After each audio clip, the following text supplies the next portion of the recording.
आनंद कंद लीला बिहारी प्रभु सदानंद जी मनमोहन भगवान की सर्वप्रथम कलयुगी थोड़ा अवतार परम पूज्य सदगुरुदेव जी महाराज जी के चरणों में मेरा कोटि कोटि दंडवत प्रणाम। तत्पश्चात यहाँ पर उपस्थित तत्व ज्ञान प्राप्त महात्मा जन भाइयों बहनों माताओं सभी से मेरा जय प्रभु सदानंद जी। जय प्रभु सदानंद। आप लोग हम ज्यादा देर सुनाते नहीं हैं, थोड़ा देर ही अपना अनुभव या भगवान जी की जो बातें हैं उपदेश हैं सुनाते हैं, क्योंकि पता है आप लोग पिछले 4 दिन से सुनते आ रहे हैं। आज 5वां दिन भी पूरा होने वाला है। अभी हमारे रोहित भाई 3 घंटा तक प्रमाण दे करके बताए समझाए। यदि पात्र अच्छा हो, पात्र में छेद न हो तो जल भरेंगे तो जल्दी से भर जाएगा। यदि पात्र में छेद है, चाहे जितना जल डालते रहो कभी भरेगा ही नहीं। उसी तरह से समझने के लिए, जानने के लिए, पहचानने के लिए इतना बहुत काफी है। नहीं तो चाहे जितना भी ज्ञान का खजाना आप वर्षों तक उड़ेलते रहिए, एक कान से जाएगा एक कान से निकल जाएगा, उसका कोई मतलब नहीं रहेगा। तो जिसको जानना और समझना होगा वो थोड़े में ही जान समझ जाएगा। नहीं जानना ही है तो चाहे जितना भी समझा लीजिए। तो देखिए 5 दिन के कार्यक्रम में हमारे महात्मा जी लोग, भाई लोग, आप लोगों को तमाम सदग्रंथों से, सनातन धर्म ग्रंथों से, महापुरुषों के बाणियों से, महापुरुषों के जीवनियों से समझाते आए कि वास्तव में मानव जीवन क्या है, किस लिए मिला हुआ है, पा करके क्या करना चाहिए। और एक भैया सुबह कहे थे और सब तो अच्छा लगता है, सदानंद भगवान है इसी पर कट जाता है सब। तो सदानंद भगवान है कि नहीं इसके लिए भी प्रमाण दिए। और सदानंद जी वही ज्ञान देते थे जो सतयुग में विष्णु जी नारद और गरुड़ को जो ज्ञान तत्व ज्ञान दिए, वही ज्ञान अपने समर्थ शरणागत भक्त सेवकों को। और त्रेता में श्री रामचंद्र भगवान जो हनुमान को, सेवरी को जो ज्ञान दिए वही ज्ञान। और द्वापर में भगवान श्री कृष्ण अर्जुन को, उद्धव को, गोपियों को वही गीता वाले विराट रूप का दर्शन जो भगवान श्री कृष्ण ने अर्जुन को कराया। इस वर्तमान काल में अपने जो समर्पित शरणागत भक्त सेवक है उन लोगों को कराए।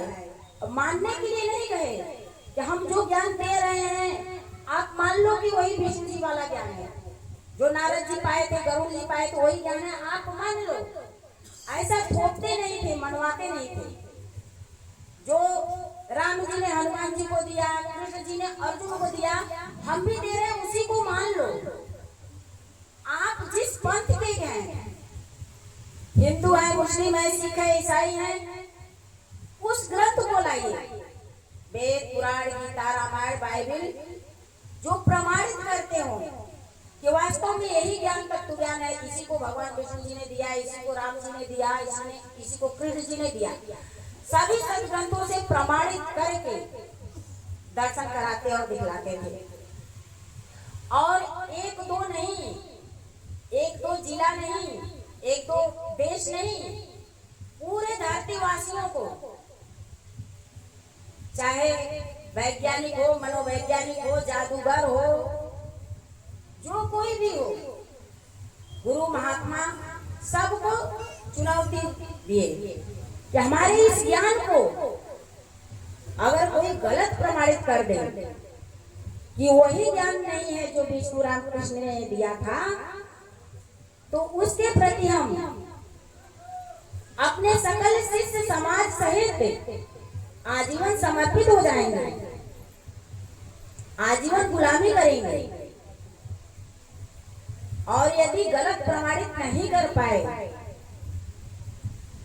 तो उस जांचकर्ता को भी समर्पित शरणागत होना पड़ेगा। किसके प्रति? भगवान के प्रति। यानी ज्ञान गलत कर देंगे तो जांचकर्ता के तो दोनों हाथ में लड्डू ना, गलत ठहरा दे तो जिसके पीछे दुनिया आज चक्कर काट रही है और के दौर में पड़ी हुई है, थोड़ा गरीब है तो रोटी कपड़ा मकान के लिए, थोड़ा सा धन संपत्ति इकट्ठा हो गया, थोड़ा अमीर हो गया, अच्छी गाड़ियां, अच्छे मकान, मतलब साधन सुविधा हो जाए और मान सम्मान, रोटी कपड़ा मकान, साधन और सम्मान, किसी 5 पल में जीवन, अनमोल रतन मानव जीवन को बेच रखे हैं सब लोग। इसके लिए तो मानव जीवन मिला नहीं है, ये तो मिला हुआ है मोक्ष के लिए।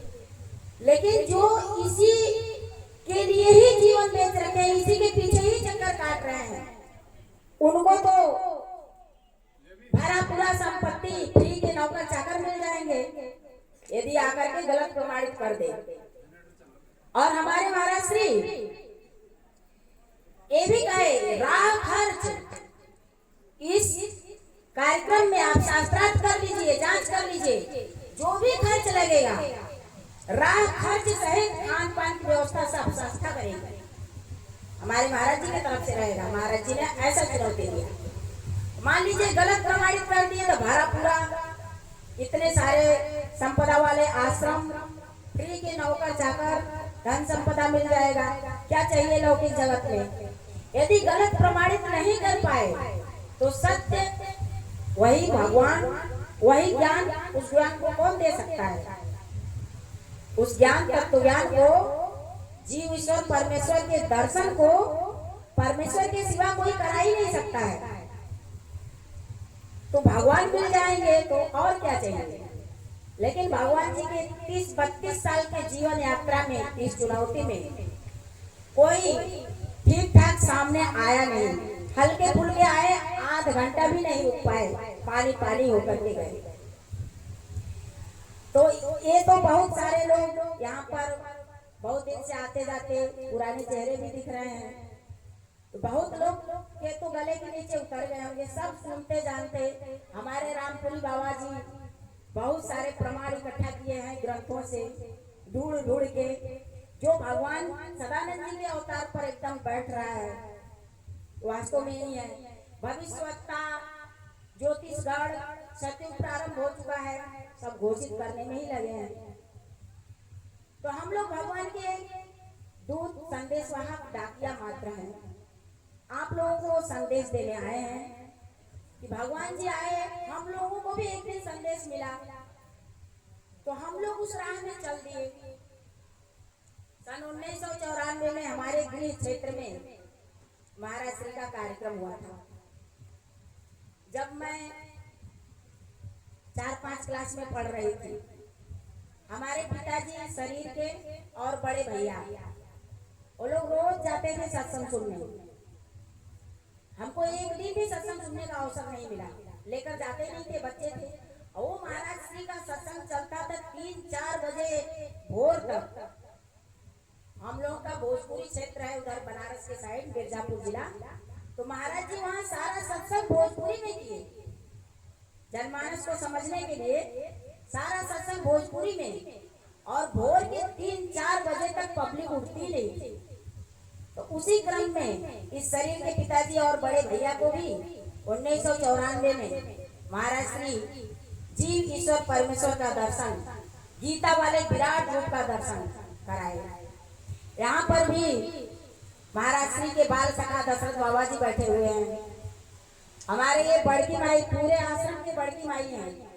इनका 3 पुस्त, सास ससुर, पति, देवर, इनके बच्चे, करीब 77-78 से ही इसमें पूरा परिवार चल रहे हैं।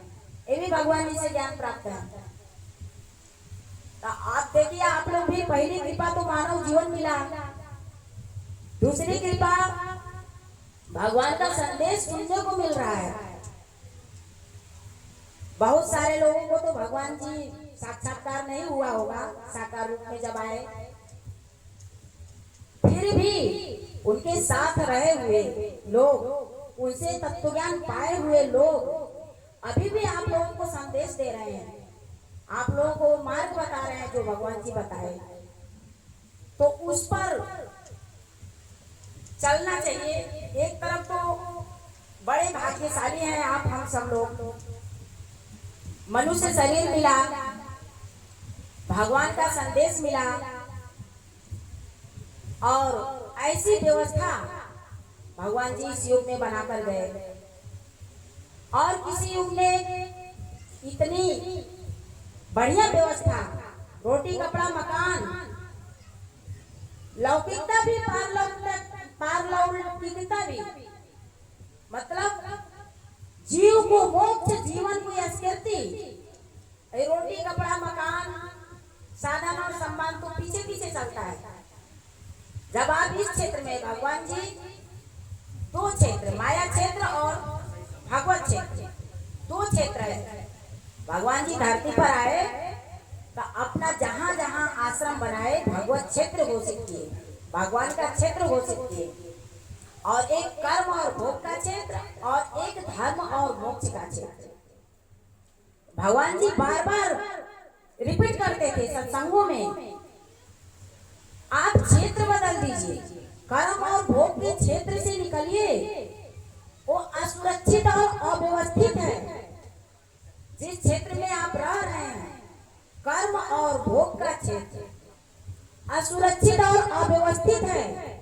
कभी भी काल आपको उठा ले जा सकता है, कभी भी पतन विनाश हो सकता है।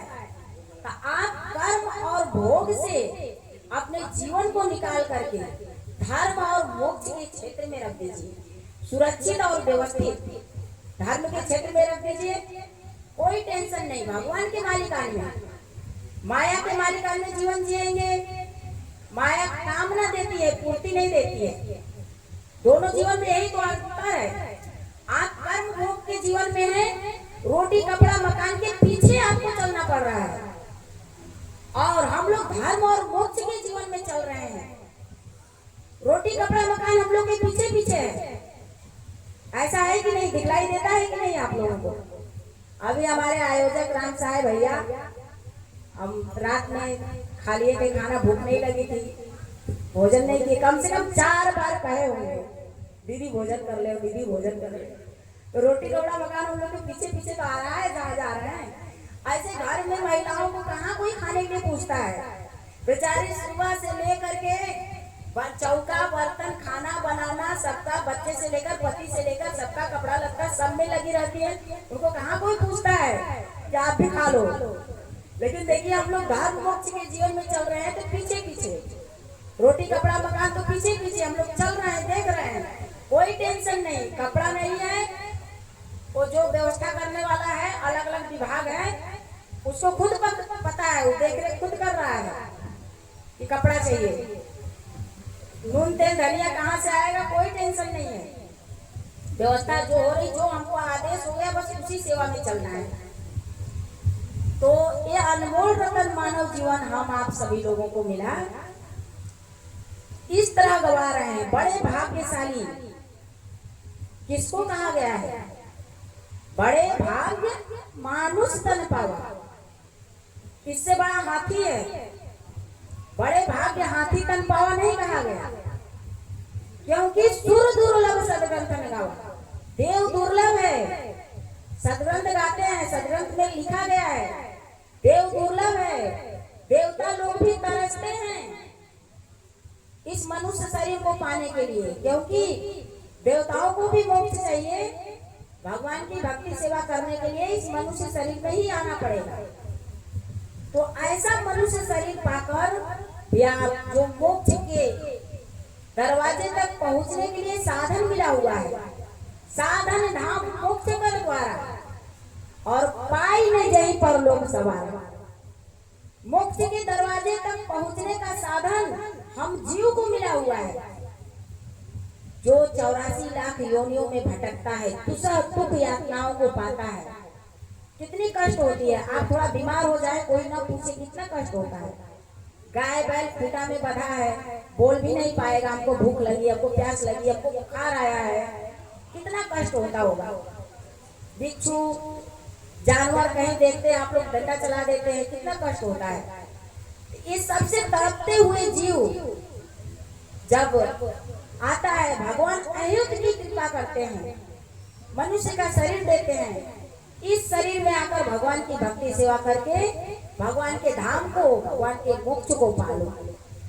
लेकिन मानव जीवन पा करके कहाँ, उसी में रोटी कपड़ा मकान जुटाना, खाना पकाना, उसी में भूल जाते हैं हम लोग, उसी में भूले हुए हैं। तो किस तरह से पछताना हाथ लगता है। साधन धाम मोक्ष कर द्वारा पाई न जिन परलोक सवारा।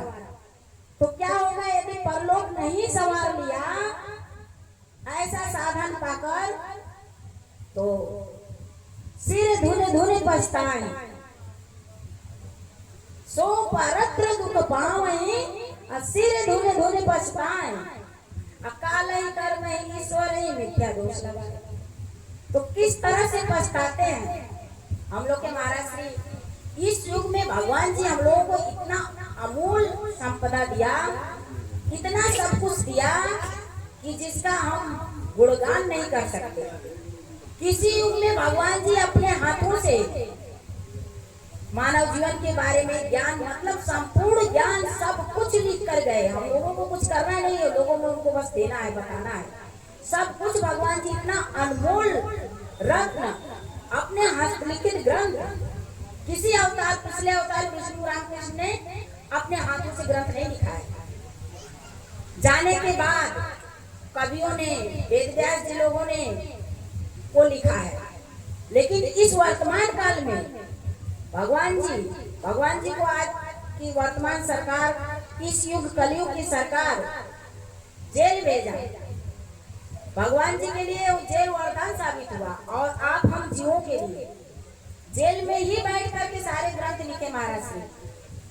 उनको क्या फर्क, इतना एकांत तो समय मिल नहीं पाता बाहर। महाराज श्री कहते थे हमको इतना फुर्सत कहाँ मिलता बाहर रहने पर। आश्रम की व्यवस्था, निर्माण, सत्संग कार्यक्रम, इसमें फुर्सत ही नहीं मिलता। तो जेल में बैठ करके ग्रंथ लिखे, तो उसमें एक मानव जीवन की सफलता भगवत प्राप्ति में ग्रंथ लिखे हैं महाराज जी। उसमें एक दृष्टांत लिखे हैं हमारे महाराज जी। सुने होंगे आप लोग, कुछ लोग नहीं सुने होंगे, लेकिन जितना भी बार सुना जाए कम ही है। 3 बालकों की कहानी लिखे हैं महाराज जी। मतलब ये उदाहरण देकर समझाने के लिए कि यदि आप भी मानव जीवन पाकर परलोक नहीं संवार लेते हैं तो किस तरह से पछताना हाथ लगेगा। तो महाराज श्री वो दृष्टांत बताते हैं, आप लोगों के बीच रखेंगे। थोड़ा स्थिरता पूर्वक बैठे रहिएगा, हम ज्यादा देर बोलते नहीं है, कम ही समय बोलते हैं। जितना समझ में आना होगा कम ही समय में आ जाएगा। आप लोगों की समय सीमा के अंतर ही रहेगा।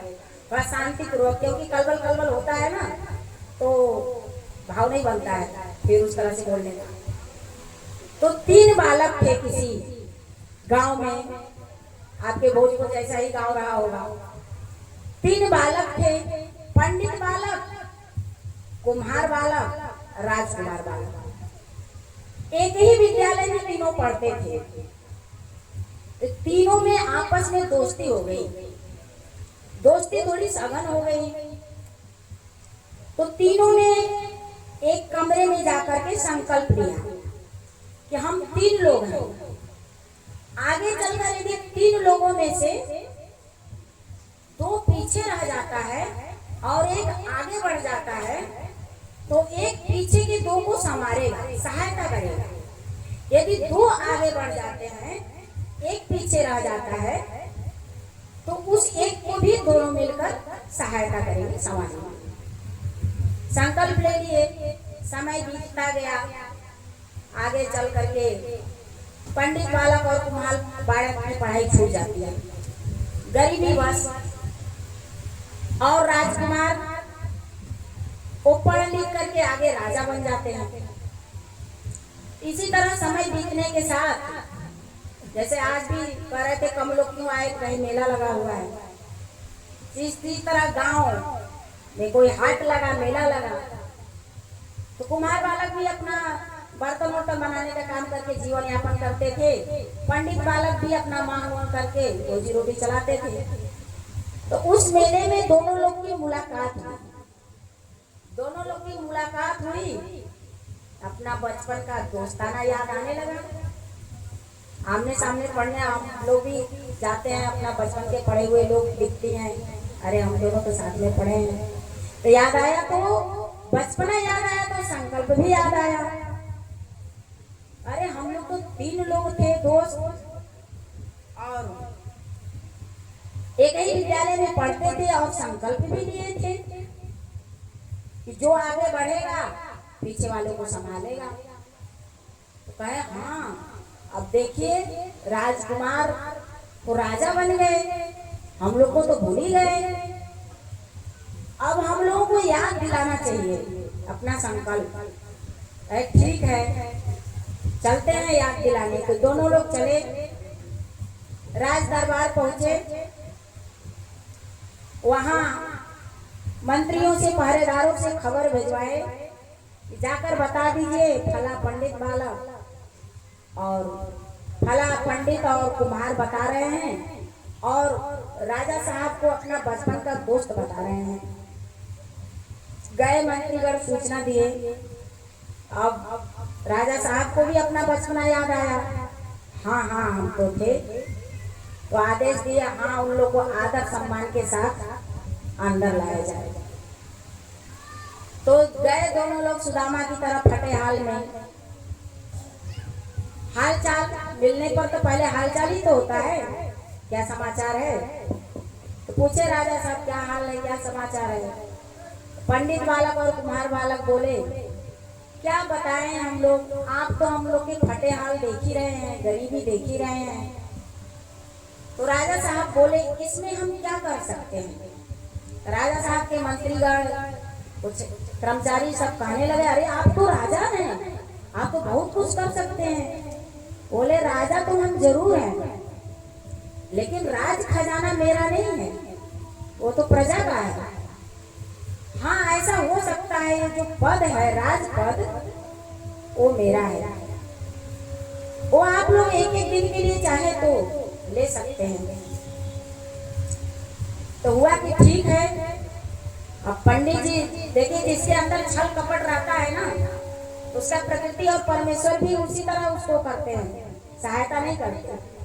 जो अंदर से निश्चल होता है, भगवान भी उसकी सहायता उसी तरह करते हैं, प्रकृति भी। तो पंडित जी सोचने लगे, अरे पहले कहीं कुम्हारा राजा बन गया, सारा खजनवा तो यही ले लेगा, हमारे लिए कुछ बचेगा ही नहीं, पहले हम ही राजा बने। अब कुम्हार बेचारा सोच रहा, हमको तो कुछ आता जाता नहीं है, अब पंडित जी बन ले पहले, कैसे कैसे क्या करते हैं हम भी सीखेंगे, वैसे ही करेंगे पीछे से। तो दोनों लोग में जाके राय बात हुआ। तो वहाँ हाँ 1-2 दिन गैप करके सूचना भिजवा दी गई कि फला दिन को पंडित जी राजा बनेंगे। अब गए घर में, डेट निश्चित हो गया राजा बनने का। अब पंडित जी के घर में राजा बनने की खुशी में, राजा बनने की खुशी में खुशियां मनाई गई, उत्साह मनाया गया। पूरी रात वो सोए नहीं पंडित जी। सुबह होते ही राज दरबार से राजपालकी आई, पंडित महाराज की जय, पंडित महाराज की जय करते हुए बैठ गए पंडित जी। पालकी चली। राजमहल पहुंचने के कुछ पहले 2 रास्ता जाता है, एक रास्ता राजमहल की तरफ और एक राज दरबार की तरफ। तो मंत्रीगण कहते हैं कि पंडित जी चला जाए पहले राजमहल, कुछ क्रियाकलाप, स्नान वगैरह और कुछ भोजन प्रसाद हो जाए, तब राज दरबार चलेंगे। पंडित जी कहे ठीक है। ले गए राजमहल में, स्नान ध्यान पूरा, तेल फुलेल सुगंधित स्नान किए, तेल फुलेल लगा, 56 भोग राजभोग खाए पंडित जी पूरा गले तक। रात भर तो सोए नहीं थे, और खाने के बाद उनको नींद आया। बढ़िया मखमली गद्दा का बिस्तर। तो पंडित जी ऐसा सोए कि शाम हो गया। मंत्रीगण आके आवाज देने लगे, उठिए उठिए, आपका समय समाप्त हुआ। पंडित जी, अरे शाम हो गया, अरे मुझे तो राजा का पद मिला था, राजा बनने का अवसर मिला था, हम तो खाने सोने में गंवा दिए। दुखी होकर मुंह लटकाए घर के तरफ चले। घर वाले भी बड़े इंतजार कर रहे थे कि राजा बनने गए हैं पंडित जी, आज तो कुछ विशेष ही होगा, राजा बनेंगे तो कुछ लेकर आएंगे। इनको खाली हाथ देखे परिवार के लोग भी दुखी हुए। तो पछताना ही हाथ लगा। मिला था एक दिन का राजा बनने का पद, अपने अस्तित्व को नहीं पहचाने, पछताए। इधर कुम्हार बालक रास्ता देख रहा था, क्या क्या किए चले समझे, हमको भी राजा बनना है, वैसे ही चलाएंगे। जब इनकी हालत सुना तो अपने घर में जाकर कहता है, हमको ब्रह्म मुहूर्त में जगा देना और जो रूखा सूखा बनाना है बना देना। तो और जाकर के शाम को ही सो गया। ब्रह्म मुहूर्त में उठ करके क्रियाकलाप करके रूखा सूखा खा करके तैयार बैठे कुमार बालक।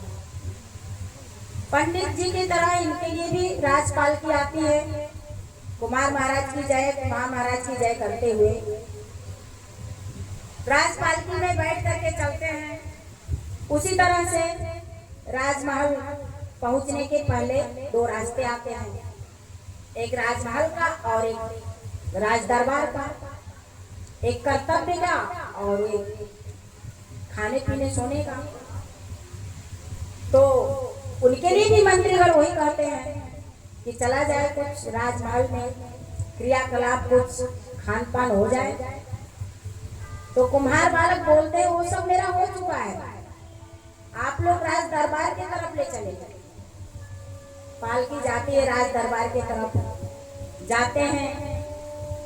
एक दिन के लिए राजा का पद मिला, राज सिंहासन पर बैठते हैं और राजा साहब सारे मंत्रीगणों को आदेश देते हैं, एक दिन के लिए आप लोग इनका आदेश उसी तरह मानेंगे जिस तरह से मेरा मानते हैं।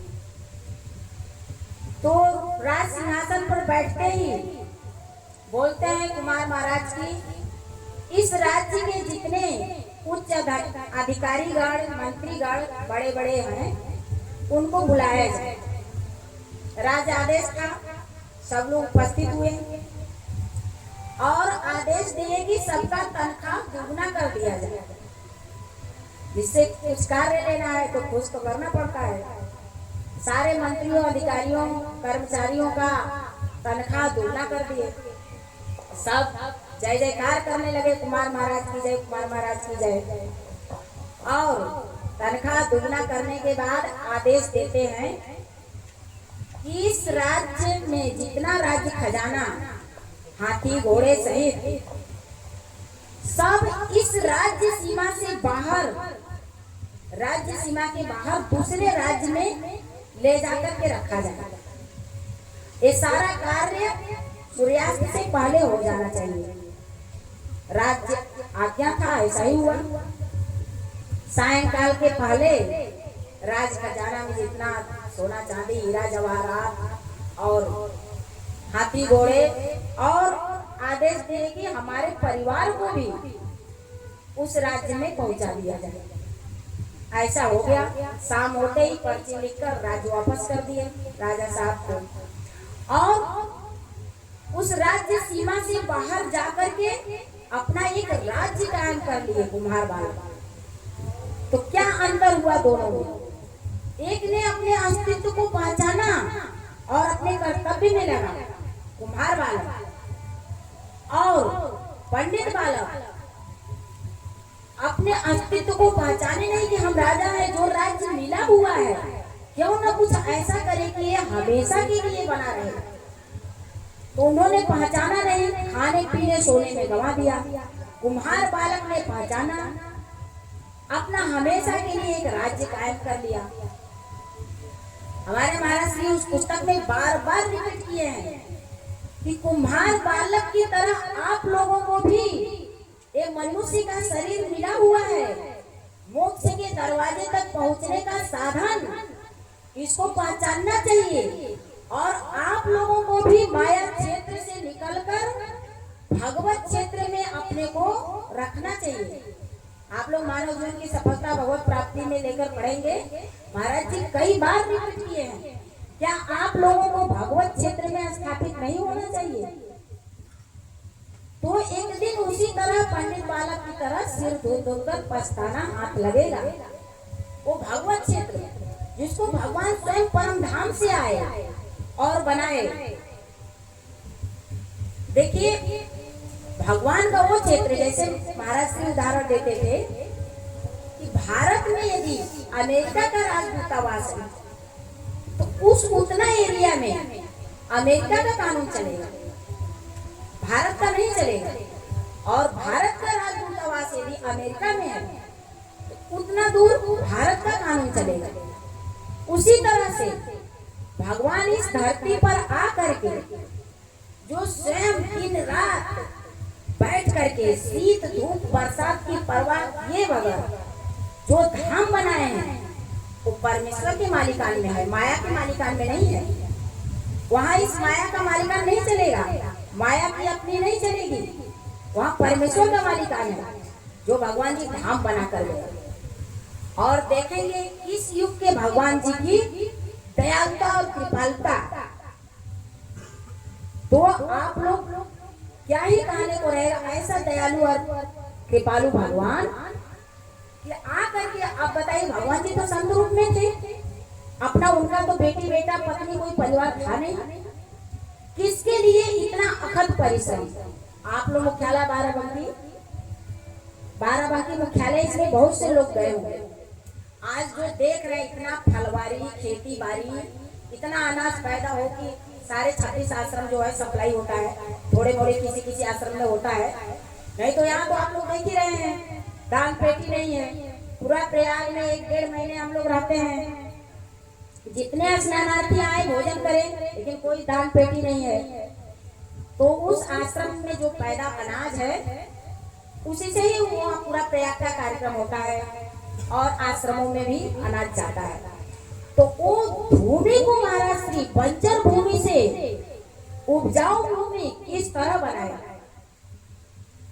जब महाराज श्री आज तो देखने के लिए है ना, अनाज पैदा हो रहा है, 100-150 लोग रह रहे हैं। महाराज जी जब 2-4-10 लोगों के साथ बैठे, उसमें के बड़ी भाई है दशरथ बाबा जी रहे होंगे, केवल 2 खजूर का पेड़, कटीला जंगल जो उगता है था वहाँ, कुछ घास में कुछ घास, कटीला जंगल, ऊसर बंजर भूमि और डकैतों का एरिया। शाम को 4 बजे के बाद वहाँ कोई यात्रा नहीं करता था, लुटेरे लूट लेते थे, जान मार देते थे। उस जगह पर भगवान जी बैठे और बोरिंग के लिए कि यहाँ वाटर लेवल ऊपर था, मतलब यहाँ बोरिंग होगा, हैंडपंप करेगा, उसमें पानी निकलेगा, उसी से वही जल ग्रहण करेगा। खजूर बताइए, नीम है, पीपल है, इसको छायादार वृक्ष में आते हैं ना। खजूर सीधे ऊपर जाता है, ऊपर जाके पत्ता थोड़ा रहता है, लंबा पेड़ खजूर का, तो उसमें तो छाया भी नहीं। शीत धूप बरसात में, जेठ की गर्मी में भी उसी पेड़ के नीचे बैठकर भगवान जी माता जी लोग बनाती थी, घास जला के रोटी बनाती थी। और जितना सब्जी में नमक पड़ता है बताते हैं लोग, उतना तो धूले उड़कर पड़ जाता था। भक्त सेवकों के साथ भगवान जी वही खाए। क्या भगवान जी सक्षम नहीं थे? राम जी वन भटके निशाचरों को मारने के लिए, रावण वध करने के लिए, क्या राम जी या भगवान परम धाम से सब नहीं कर सकते थे? लेकिन एक लीला और गाथा, भगवान आते हैं कई प्रयोजनों को लेकर धरती पर, लीला और गाथा बनाने के लिए। रामायण में राम वनवास न रहे तो रामायण ही कहाँ है, गाथा कहाँ है? गाथा उसी की बनती है जो दुख कष्ट यातना सत्पुरुषों और महापुरुषों के जीवन में, सत्य मार्ग पर चलने वालों के जीवन में जो दुख कष्ट परेशानी होती है धर्म पालन में, सत्य धर्म की रक्षा में, वही तो गाथा है ना। जिसका भी देखिए, ध्रुव का देखिए, प्रहलाद का देखिए, मीराबाई का देखिए, सबके जीवन से दुख कष्ट यातना को हटा दिया जाए, कोई गाथा कहाँ रहेगा? आज का निंदा, वर्तमान का निंदा, अबजस, लोग कहे मीरा हो गई बावरी, सास कहे कुल नाचनी रे। आज उसी मीराबाई को लोग मीराबाई के पदों पर पीएचडी कर रहे हैं। मीराबाई को आज कुल नाचनी कोई नहीं कहेगा। ग्रंथों में नाम मीराबाई का ही है। और भी कितने बड़े बड़े रानियां रही होंगी, किसी को नामो निशान तक है। तो इस कलयुग में भगवान जी देखिए ऊसर बंजर भूमि को बैठ के उपजाऊ बनाए, भक्त सेवकों के साथ अथक परिश्रम करके। पहले 2-2 दिन तक अनाज नहीं मिलते थे, अब आज बहुत कष्ट होता है। ज्यादा नहीं, एक आध लोग को ऐसा सुन करके ये अपने में कमी है, अपने में कमी है। अपना घर परिवार नहीं छूट रहा है, ममता मोह आसक्ति नहीं छूट रहा है। भगवान जी के बनाए हुए कठोर श्रम अनुशासन में नहीं रह जा पा रहे, तो भगवत क्षेत्र में कमी निकालते हैं। अब तो भरा पूरा हो गया, अब तो इतना सुविधाएं हो गई आश्रम में। पहले डंडा बोरी से जो मिट्टी ढोते थे लोग, उसी को बिछा के सोते थे, ईंट का तकिया रख लेते थे। 3-3 दिन के बाद तो बिस्तर देखने मिलता था। अभी हमारे आने के बाद 2001 में मैं परमानेंट रहने के लिए आई। पिताजी हमारे पहले से ही रहते थे, 94 से ही आना जाना भी आते जाते थे। पर मैं भी आती जाती 10-15 दिन सेवा करती थी। जन्म उत्सव वगैरह में माँ और बड़ी दीदी का पल्लू पकड़ कर आते थे, साथ में चले जाते थे। लेकिन 2001 से परमानेंट। उस समय भी, जिस समय हम आश्रम में आए थे, पॉपुलर का पेड़ लगाने का अभियान था। वो इतना 4-4 फीट हम लोग गर्दन तक का गड्ढा, तीनों रात खुदाई होती थी। ये हाथ जो है ना, ये पूरे निकल जाते थे चमड़े, फावड़ा का पेट लाल हो जाता था। लेकिन हमको भगवत कृपा विशेष से, जबकि मैं आई तो हमारे पिताजी शरीर थे और भैया सत्संग सुनने गए, ज्ञान भी लिए। मुझे एक दिन भी सत्संग सुनने का अवसर नहीं मिला। बस जाते थे लोग, भगवत चर्चा करते थे, कभी कोई महात्मा जी लोग पहुंच जाते थे, कभी ग्रंथ पढ़ा रहता तो वो पढ़ लेते थे। बस मेरे अंदर अरे भगवान आए हैं, 84 लाख जोनी होती है, नरक की यातना होती है, भगवान उससे छुटकारा दिलाते हैं, भक्ति सेवा है भगवान का। बस भगवान आए इतना सुन लिए। इतनी बेचैनी कि कब हम आश्रम पहुंचे, कब भगवान की भक्ति सेवा में लगेगा। करते करते 1-2 साल तक तो भगवान जी का हरदम अनवरत नाम जपते रहे। बस यही प्रार्थना, भगवान जी अपने चरण शरण में बुला लीजिए। उस समय तो फोन का भी जमाना नहीं था, लोग आते जाते थे। हमारे शरीर के जीजा, बड़ी दीदी, सब पूरे परिवार सहित आश्रम में रहते थे। मेरे को नहीं जाने देते थे। तो मैं 4 पृष्ठ का लेटर लिखी महाराज जी को, हाथ से भिजवाई, जीजा जी के हाथ से। उसमें बस विनती प्रार्थना, प्रभु हमको भी अपने चरण में बुलाकर अपनी भक्ति सेवा दीजिए। कुछ दिन बाद डाक से भी लेटर भेजे। अंत में भगवान की कृपा हुई। सन 2000 के महाकुंभ में पूरा महिलाएं भी आ रही थी घर की, लगता था कोई दिख जाए आश्रम का। उस समय तो लड़की इतना घर से पैर निकालना तो बहुत बड़ी बात होती थी। तो इतनी तड़पन भगवान के क्षेत्र को पाने के लिए, भगवान की भक्ति सेवा पाने के लिए। और जब आए तो रातों दिन वही गड्ढा खोदने का अभियान। गड्ढा खोदाता था, 2 ट्रैक्टर ट्राली बाहर से गोबर की खाद, रातों दिन ढोते थे। तो ऊपर की खेत की मिट्टी में गोबर की खाद मिला के, और जो नीचे की मिट्टी उसका रोड बनता था। इतना रोड नहीं बना था उसमें, रोड बनता था और गोबर की खाद और जौ मिट्टी पूरा गड्ढा फुल करके उसमें पौधे लगते थे। आम, कटहल ये सब भी लगता था, ज्यादातर पॉपुलर लगा। तो मेरे को तो आज तो कुछ लोग जाते इतना भरी पूरी व्यवस्था में, अरे हम तो ये नहीं कर पाएंगे, हम तो खुरपी नहीं चलाएंगे, हम तो ये भंडारे में रहेंगे। तो वो भी अब तो बहुत सहूलियत है। लेकिन हमको भगवत कृपा से ऐसा था, साथ की जो पुरानी लड़कियां थी, इंचार्ज थी, तो कहती थी अरे आपको अभ्यास नहीं है, बीमार पड़ जाओगे, जाओ खुरपी में। उस माता लोग खुरपी में रहती थी, जाओ। मैं थोड़ी देर जाती थी, मुझे इतनी बेचैनी होती थी, अरे हम तो कम पा रहे हैं। मतलब सेवा करना नहीं, पाने का भाव था भगवत कृपा से, भगवान की असीम कृपा से। तो मुझे एकदम बुरा लगता था, अरे देखो वो लोग फावड़ा वाला काम कर रही हैं, हम ये कर रहे हैं, हमसे ज्यादा सेवा पा रहे हैं वो लोग, हम उससे वंचित रह जा रहे हैं। तब मैं छोड़ जाती, दीदी हम भी यही करेंगे, हम ठीक है। जबकि पैर इतना सूज जाता था कि चप्पल नहीं पहन पाते थे। सुबह उठते हाथ की मुट्ठी ऐसे नहीं खुलती थी, लेकिन थोड़ा देर करने के बाद सब सही हो जाता था। तो हम लोगों ने किया है, ऐसा नहीं है। मानवीय क्षमता शक्ति जो भगवान जी के क्षेत्र में कोई सेवा नहीं कर पाएगा, लेकिन ये है कि कृपा करेंगे तब पाएंगे। भगवान के आदेश में हम लग जाएंगे तो भगवान जी करा लेंगे। मानो हम लोग कुछ नहीं कर पाते, यदि भगवान की क्षमता शक्ति नहीं रहती, भगवान की कृपा नहीं रहता, कुछ भी बस का नहीं है। लेकिन अपने आप को हम अपने जीवन को सौंप देंगे भगवान को, तो भगवान सब कुछ करा लेंगे। तो कुछ लोग जैसे कुछ लोग जाते हैं, इधर के ज्यादातर तो नहीं, एक आध लोग और भी जगह के, तो भगवत क्षेत्र में जाकर के कमियां ढूंढते हैं। वो भी चलिए ठीक है, जिसका जो कार्य है वही करेगा। कचरे की गाड़ी घूमती है तो कहाँ कहाँ कचरा है वही उठाती है। अब कोई भगवत क्षेत्र में जाके हमको यदि गुणवान बनना है तो गुणग्राही बनना पड़ेगा। गुण कहाँ कहाँ गुण है उसको ग्रहण करना पड़ेगा, अवगुण को छोड़ दे क्या मतलब है। अरे भगवत क्षेत्र है, भक्ति सेवा की पढ़ाई है ना, वहाँ भी जो भी आ रहे हैं दुनिया संसार से, हम आप आए दुनिया संसार से, पढ़ ही रहे हैं, चल ही रहे हैं, त्रुटियां तो कहाँ नहीं होती है।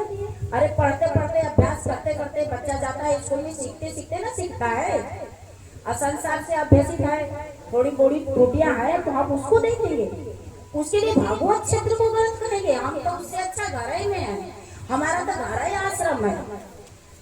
वो भगवान जी जो बनाए भगवत क्षेत्र स्थापित किए, कोई अपने घर में बना लेगा, कोई मानव बना लेगा तो अपना बिगाड़ता है। भगवान जी के बनाए हुए व्यवस्था, भगवान जी जो नाव घोषित किए, अरे नाव है उसमें चोर बैठा है, बेईमान बैठा है, भगवान जी ने घोषित किया चाहे जैसा भी है, भगवत क्षेत्र में बना है, नाव में बैठा है तो पार जाएगा। उससे हमसे क्या लेना देना है। माने चोर बैठा है, जाएगा, उसका करने वो जाने, भगवान जाने, वहाँ ऐसा है वहाँ ऐसा है, मतलब अपना ममता को आसक्ति नहीं छूट रहा है। भगवान के कठोर अनुशासन, कठिन श्रम की जो व्यवस्था है उसमें खुद नहीं रह चल पा रहे हैं। तो आश्रम ऐसा, आश्रम वैसा, आश्रम ऐसा, थोड़ा भी तो होनी चाहिए। भगवान की बनाई हुई व्यवस्था है, हम सही रहेंगे, हम सही रहेंगे, ईमान सच्चाई से रहेंगे, दुनिया क्या कर लेगा। अरे विद्यालय में बच्चा पढ़ता है, थर्ड भी आता है, सेकंड भी आता है, फर्स्ट भी आता है, फेल भी हो जाता है। विद्यार्थी फेल हो रहा है, कितने खड़ूस बच्चे पहुंचते हैं, आवारागर्दी करते हैं, उसको हम क्यों देखेंगे। हमको पास होना है, फर्स्ट आना है, फर्स्ट ईयर को देखेंगे। देखो इसी विद्यालय में पढ़ने वाला फर्स्ट है, रामचंद्र भैया को देखेंगे हम, ज्ञानवान कुछ नहीं लिए, सेवा में एकदम तत्पर, हरदम कोड़े खा खा कर मंदिर के पात्र बने हैं। और 7 लोग जो गए वो प्रकाश महात्मा जी को देखेंगे, और दुनियादारी जो जा रहा है क्यों देखेंगे हम। हमको पास होना है, फर्स्ट आना है, फर्स्ट ईयर को देखेंगे। भवसागर पार हमको जाना है, हमारा जीव भवसागर से पार जाएगा। जो गलत कर रहा है जाने का, प्रकृति कुछ दिन सुधरने का, प्रकृति परमेश्वर मौका देते हैं, नहीं उठा के बाहर फेंक देते हैं। तो भगवत क्षेत्र थोड़ी दूषित हो जाएगा, जो दोष आएगा अपने में आएगा, वो जाएगा, गिरेगा फिर। तो हम यही कहेंगे भगवत क्षेत्र का जितना लीला महिमा गुणगान कर सकते हैं आप वही करिए, कि खून पसीना भगवान जी, सबसे ज्यादा भगवान जी सदगुरु मनुष्य के शरीर में आकर हम आप जीवों के कल्याण के लिए वो आश्रम बनाए। कितना दुख कष्ट में निवास, भागवत निवास तो आप बना, पहले हम लोग जब आते थे कच्चा मिट्टी का दीवार, ऊपर से छप्पर डालकर ऊपर मिट्टी ऐसे रहता था, भगवान जी एक कमरे में रहते थे और लोग ऐसे ही।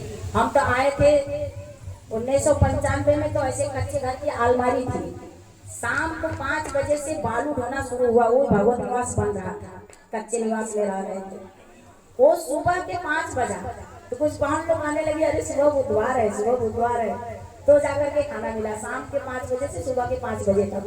फिर जब 1-2 घंटा की छुट्टी हुई, हम तो उसी अलमारी में जाकर सो रहे थे, कच्चे घर के अलमारी में। तो हमारी बड़ी दीदी शरीर की और उषा आंटी इंचार्ज थी, खोजते खोजते गई तो हमको पाने। अब तो आने वालों के लिए आश्रमवासी बहुत पहले से ही उत्सव में सबको व्यवस्था होनी चाहिए सब, तो वो वाली लाभ उपलब्धि भी नहीं है, वो वाला कठोर कठिनाई भी नहीं है। लेकिन भगवान जी ने वचन दिया है, इस क्षेत्र में रहते चलते जो शरीर छोड़ेगा उसको सालों की मुक्ति मिलेगी, चाहे जैसा भी है। यदि जीवन पर्यंत अंतिम सांस तक बना रहा आश्रम में तो उसको सालों की मुक्ति मिलेगी। तो इस क्रम में पुरुषोत्तम धाम आश्रम धान रोपाता था, 7-7 बार खाल उतरते थे हाथों में, हाथ से खाना नहीं खाया जाता था। भगवान जी भी बरसात में जनरेटर चलता था, ट्यूबलाइट रखती थी। आज सुबह निकले, कल परसों कब सुबह निवास आना है। हम लोग तो 2-2 3-3 दिन तक मंजन नहीं करते थे। महाराज जी कहते थे सोए नहीं तो मंजन कैसे करोगे। और भगवान जी खुद वही बैठे, भगवान जी का पैर सूख जाता था लेकिन वही बैठे रहते थे। जब रहने का समय आया, ऐसे मोक्ष दाता धाम आश्रम वाराणसी, तिरपाल का घर बनाकर महाराज जी तिरपाल की पन्नी तान करके उसमें रह करके बनवाए। पहला मंजिल महाराज जी के सामने हुआ, उसके बाद तो बाद में जो उनके प्रतिनिधि थे हुआ। पहला मंजिल का छत डाला। आज की तरह फैसिलिटी नहीं थी, लिफ्ट सिस्टम, मसाला डालने का, तैयार मसाला लाने का, ये सब नहीं था। नीचे बेलचा से मसाला बनाया जाता था, उसको तगाड़ी तगाड़ी ऊपर सीढ़ी चढ़ के पकड़ाते थे लोग। उस सिस्टम से हुआ है बनारस आश्रम का। 5 दिन 5 रात लगा था पहले मंदिर का छत ढालना। महाराज श्री सबके साथ छटाई पर बना, मतलब छत पूरा होता था तो कुछ अच्छा बनता था। खीर भरी हुई लिट्टी चोखा ये बना। महाराज श्री गए, पूरा होने पर ही खाना है। खट्टा हो गया, खीर खट्टी हो गई, चोखा भी खट्टा हो गया, लेकिन महाराज श्री सबके साथ वही खाए, सब सेवकों के साथ बैठकर वही खाए। तो क्या था भगवान जी का, उनके लिए तो पल भर का कार्य था। पलक झपकते ही जो पूरा सृष्टि उत्पन्न कर सकता है, उसके लिए क्या पड़ा था क्षण भर में। लेकिन सिखाए, श्रमेव जयते, श्रम सिखाए, गाथा बने, लीला बने, भक्त सेवकों की स्कीर्ति के लिए भगवान धरती पर आकर लीला कार्य किए, आश्रमों का निर्माण किए। हम आप जीवात्माओं के कल्याण के लिए जगह जगह पर धाम बनाए। तो हम आप लोगों से यही कहेंगे कि आप चलिए, निकलिए, एक दिन तो छूटना ही है। जिसको पकड़ के बैठे हैं आप, क्या है बना रहेगा। दादा के दादा की दादा का नाम ही नहीं पता है, अपना पोता का पोता आते आते नामो निशान कहाँ रहेगा। सर्वनाश किसका नाम है, नाम और रूप का समाप्त हो जाना, सर्वनाश हो जाना। हमारे दादा परदादा सर्वनाश को चले गए, रूप भी नहीं है। लेकिन सेवरी को देखिए, अधम जाति की, जिसे लोग अछूत मानते थे, तालाब में पानी भी नहीं भरने देते थे, ग्रंथों में नाम अपना दाखिल है। राम जी को जूठा बेद किसने खिलाया, सबको पता है, सेवरी ने। अपने नानी के नानी का रूप कैसा था किसी को पता नहीं है, दादी के दादी का रूप कैसा है किसी को नहीं पता। ईसा मसीह धर्म के बारे में चल दिए, सूली पर चढ़ा दिया ये समाज ऐसा ही है। वर्तमान में निंदा करता है, विरोध करता है सत्य धर्म पर चलने वालों की, बाद में आगे आगे वही स्कीर्ति गाता है। तो ईसा मसीह का आज भारत के प्रधानमंत्री भी जन्मदिन मनाते हैं, लेकिन अपने दादा परदादा को किसी ने सूली पर नहीं चढ़ाया, नाम लेने वाला तक नहीं है कोई। तो हम आप लोगों से कहेंगे, भगवान ने जो इतनी बड़ी दया कृपा हम आप लोगों के ऊपर दिखाया है। जो परम धाम आश्रम जाते हैं आप लोग आगरा में, वहां भी कुछ नहीं था, कच्चा मिट्टी का 1-2 घर था। वहां भी भगवान जी दिन रात अथक परिश्रम करके निर्माण कराए। 2003 में यहाँ की छत पड़नी थी, होली नजदीक था। महाराज जी लगातार 2-3 दिन से लगातार छत ढलाई में लोग लगे थे। महाराज जी कहे, यदि छत पूरा करके हम पुरुषोत्तम धाम अपने पूरे भगवत परिवार के साथ होली नहीं खेले तो छत डालने वालों जान लेना खैर नहीं होगी। तो भगवान यहाँ छत पूरा करा के 2003 में पहुंचे, पुरुषोत्तम धाम सब भक्त सेवकों के साथ होली खेले। आज मथुरा अयोध्या का इतना महत्व है, क्या इन क्षेत्रों का आने वाले समय में नहीं रहेगा महत्व, तरसेंगे लोग। पुरुषोत्तम धाम आश्रम का इतना जगह नहीं खाली है जहाँ भगवान जी का चरण न पड़ा हो। आज महत्ता समझ में नहीं आ रही है ना, ऐसे क्षेत्र में रहने को मिले। आज अयोध्या में जाके चरण धूल लगाते हैं लोग, मथुरा जाते हैं, आज गंगा जी में स्नान करने के लिए देखे ना महाकुंभ इस साल कितने लोग ने जान गंवा दिया। क्या था? एक बूंद अमृत, जो भगवान जी का चरणामृत, उसमें नहाने के लिए लोग कितने लाखों लोग जान गंवा दिए। जहाँ एक रत्ती जमीन ऐसा न हो जहाँ भगवान जी का चरण न पड़ा हो, भगवान जी भक्त सेवकों के साथ बैठकर चाय पानी नाश्ता खाना खाए हो, भगवान जी उस जगह को उस सर से उपजाऊ बनाए हो। ऐसी जगह का महत्ता पछताना पड़ेगा। ऐसे धाम में रहने को मिले, अवसर मिले, अपना सौभाग्य न समझे आप लोग तो क्या कहेंगे? एक दिन उसी तरह सिर धुन धुन पछताना हाथ लगेगा, सिर धुन धुन पछताना ही का हाथ लगेगा। अब तो कहेंगे जो लोग अभी जानने के क्रम में हैं तो आए, परम धाम आश्रम आए, जाने समझे, सत्संग सुने, मुख्यालय आए बाराबंकी, अगला जहाँ उत्सवी कार्यक्रम होता है। अभी 1 अक्टूबर को आपका परम भाव धाम आश्रम मैं मझवारा सुल्तानपुर में चतुर्युगीन पूरा अवतार का विग्रह स्थापना होगा, उसमें आप लोग आइए, भाग लीजिए। लेकिन जो जान चुके हैं वास्तव में सदानंद जी वही हैं। सतयुग में विष्णु जी जो थे, त्रेता में राम जी जो थे, द्वापर में कृष्ण जी जो थे, वही हैं। उन लोगों से तो हम कहेंगे आप छोड़िए इसको, एक घर छोड़ेंगे छोटा सा। हमने एक घर छोड़ा, छोटा सा एक घर छोड़ा। आज 36 जगह इतने बड़े बड़े घर, जहाँ जाइए खाने पीने रहने के लिए रूम कितना भरा पूरा है। भगवान की व्यवस्था कोई इंसान कर सकता है तो टेंशन फ्री, कुछ भी सोचना नहीं। नमक से लेकर अमरलोक तक की जिम्मेदारी भगवान ले लिए हैं। चाह गई चिंता गई मनवा बेपरवाह, जाके नहीं लचाइए ते सहन के साथ। ऐसा समय आएगा एक दिन, हाँ, मल मल के सिर धुन धुन के पछताना पड़ेगा। आज भागवत क्षेत्र जो भगवान जी क्षेत्र बनाकर गए, उसमें झाड़ू लगाने वाले की उपलब्धि भी आज दुनिया में कितना आप अपने को ऊंचा बनाएंगे, अपना अलग से कितना अस्तित्व कायम करेंगे। अरे अपने आप को भगवान को सौंप दीजिए। जीवन का मैंने सौंप दिया सब भार तुम्हारे हाथों में, उद्धार पतन अब मेरा है, सरकार तुम्हारे हाथों में। देखिए भगवान कितना ऊंचा उठाते हैं। एक झाड़ू लगाने वाला भगवान के सेवक की बराबरी राष्ट्रपति नहीं कर सकता है। जो उपलब्धि उसको भगवान के धाम में, भगवत पार्षद में, भगवान के क्षेत्र में स्थान मिलेगा। राष्ट्रपति आज राष्ट्रपति है, कल क्या बनेगा, किस योनि में जाएगा, बहुत अच्छा कर्म करेगा स्वर्ग में जाएगा, पुण्य कर्म की समाप्ति जैसे ही होगी वहां से ढकेल दिए जाएंगे नरक में, फिर आवागमन के चक्र में। ये सब तो आप लोग सुन ही चुके हैं पीछे। तो सुनिए, समझिए और अपने जीवन को निकालिए। हम लोग तो यही कहेंगे। शेष हम लोगों ने अपना कर्तव्य किया, भगवान के संदेश वाहक वाला, डाकिया वाला। आप लोग को भी भगवान मनुष्य का शरीर दिए हैं, संदेश पा रहे हैं, सब रिकॉर्ड है, कहीं बच नहीं पाएंगे। हनुमान भैया बच नहीं पाएंगे। क्या जवाब देंगे?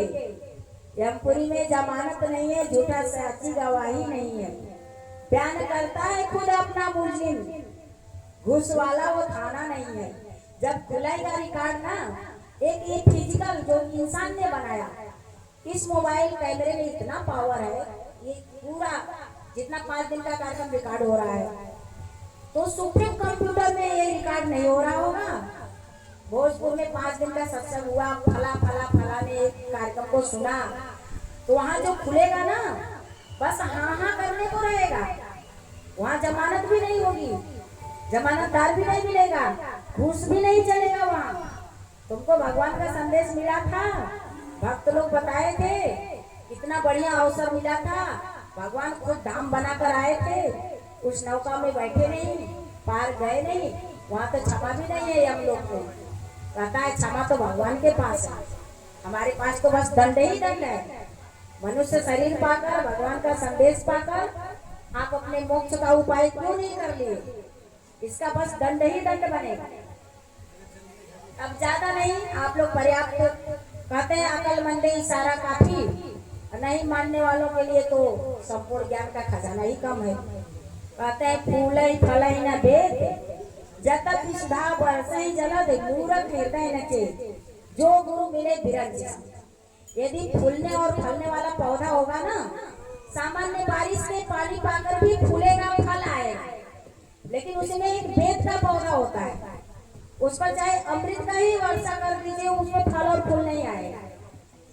तो जिसको नहीं जानना समझना है, उसको ब्रह्मा के समान गुरु भी मिल करके समझाएंगे तो पूरा समझ में नहीं आएगा। तो हम तक आएंगे इस भगवान के दयालुता और कृपा का आप लोग लाभ लीजिए, उनके धाम में नौका में बैठ जाइए, भवसागर पार होइए।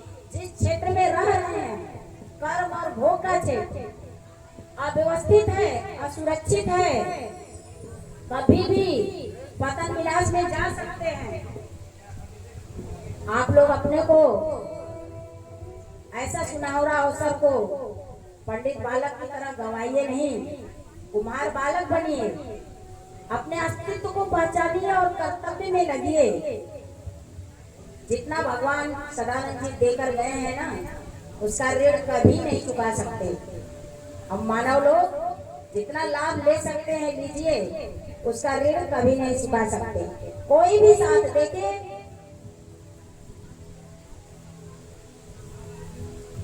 ठीक है, अब समय हो चुका है, अब समय के अंदर ही हम समाप्त करेंगे। तो आप लोग वो जो एक दिन पछताएंगे और पछताने के सिवा कुछ हाथ नहीं लगेगा। तो अब इस कार्यक्रम के बाद हम लोग चलेंगे, आप लोग भी आइए।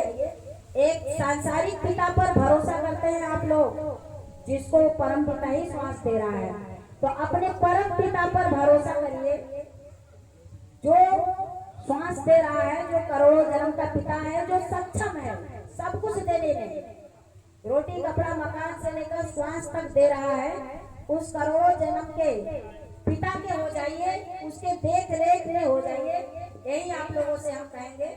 और इसी के साथ आप लोग जयकार कराइए, प्रेम से बोलिए श्री सद्गुरुदेव जी महाराज की जय, परम पिताजी परमेश्वर की जय, आनंद कंद लीला बिहारी प्रभु सदानंद जी मनमोहन भगवान की जय, भगवान श्री विष्णु जी महाराज की जय, भगवान श्री रामचंद्र जी महाराज की जय, भगवान श्री कृष्णचंद्र जी महाराज की जय। प्रेम से बोले आनंद कंद लीला बिहारी प्रभु सदानंद जी मनमोहन भगवान की जय। धर्म की जय हो, धर्म की जय हो, धर्म की जय हो, अधर्म का विनाश हो, अधर्म का विनाश हो, अधर्म का विनाश हो, प्राणियों में सद्भावना हो, प्राणियों में सद्भावना हो, प्राणियों में सद्भावना हो, विश्व का कल्याण हो, विश्व का कल्याण हो, विश्व का कल्याण हो, सत्य की विजय हो, सत्य की विजय हो, सत्य की विजय हो, सत्य की विजय हो, सत्य की विजय हो। प्रेम से बोलिए श्री सद्गुरुदेव जी महाराज की जय, परम पिताजी परमेश्वर की जय, आनंद कंद लीला बिहारी प्रभु सदानंद जी मनमोहन भगवान की जय। जय प्रभु सदानंद जी। प्रेम से बोलिए श्री सद्गुरुदेव जी।